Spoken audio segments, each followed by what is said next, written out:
witness report on corruption in real estate deals and the public activism to save Goa has had its first major political impact. The resignation of Babush Montserrat, the Minister for Town and Planning, whom many hold responsible for the mess in Goa.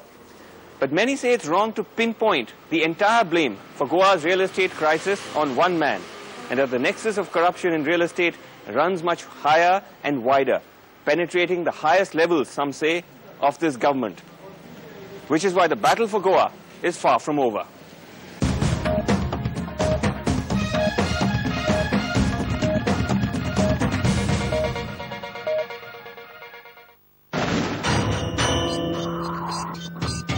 The resignation of a minister charged with illegal land deals. Public anger against a new plan to open up vast stretches of Goa for construction. A chance for the opposition to send blood and turn up the heat on the Pratap Singh Rane regime. Their latest target, Vishwajeet Rane, the son of Chief Minister Pratap Singh Rane. You are the best judge. You can pass any judgment.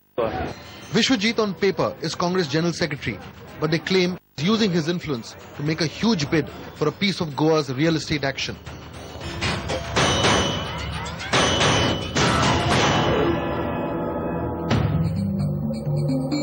Documents show between March and August 2006, in just 5 months, 14 real estate companies have been floated, many of them in the name of Vishwajeet's wife, Divya Vishwajeet Rane. Companies like Golden View Realtors, registration number 004708, Marco Polo Estates 004709, Princess Real Estate 004711, Seaview Real Estate Private Limited 004712, Palmyra Real Estate Private Limited 004713. The haste with which these companies were floated evident in their registration numbers that run successively. The suspicion is that Vishwajeet used his influence to convert forest or farmland, which these companies bought at throwaway prices and then sold to builders at inflated prices. The most controversial deal is along the coast in Lolien, in the extreme south of Goa.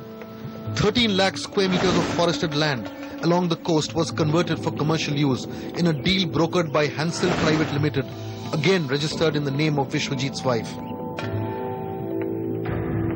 Vishwajeet, it is claimed, was acting in tandem with Babush Montserrat, the man seen as the architect of Goa's regional plan.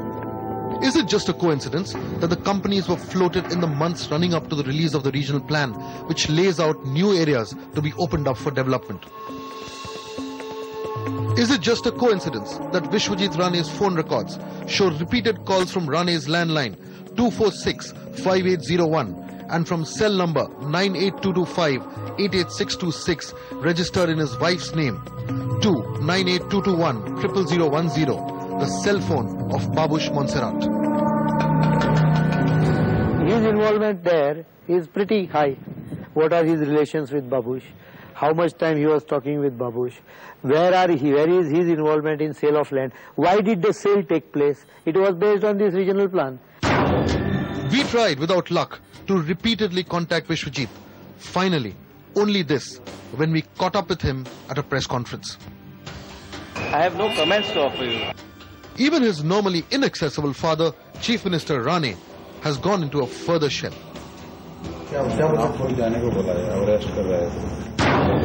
The other target is Goa's Education Minister Luisino Falero. I'm in the backwaters on the edge of the Zugo Island, right in the middle of the Sal River.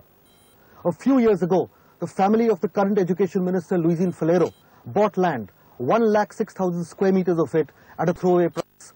This land was then converted into a settlement area, raising the price of the land by many times. Very soon, the beautiful mangroves of this island will pave way for concrete and rooms for a resort that Luisino Falero's family is building. All this goes to show that it is not just Babush Montserrat, but people like Luisino Falero and others who have been equal or greater beneficiaries of the regional plan. It's just over 1 lakh square meters in an area surrounded by salt pan lands and mangroves. Ask Luisino and he says it's only to build a small structure and not for commercial use, given that it's been bought in the name of Sea Palm Resorts. have never heard any such charges against me as such. This is the first time I'm hearing. Must be you are a privy to this charges. But nowhere in Goa I have ever heard from anybody that I am involved in this. Now locals have gone to court against Sea Palm Resorts, charging that the violates coastal zoning laws. In some parts of Goa, like Betul, overlooking the sea, the battle for real estate has politician against politician. The sons of leading Goa politicians Wilfred D'Souza and Churchill Alamau have got together to acquire 10 lakh square meters of land in Betul to support a luxury hotel project of the Claremont Group.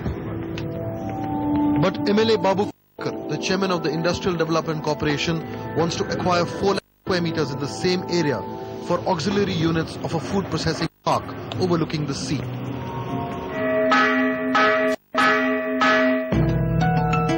Not even the church, which has taken a strong public stand against the regional plan, is above reproach.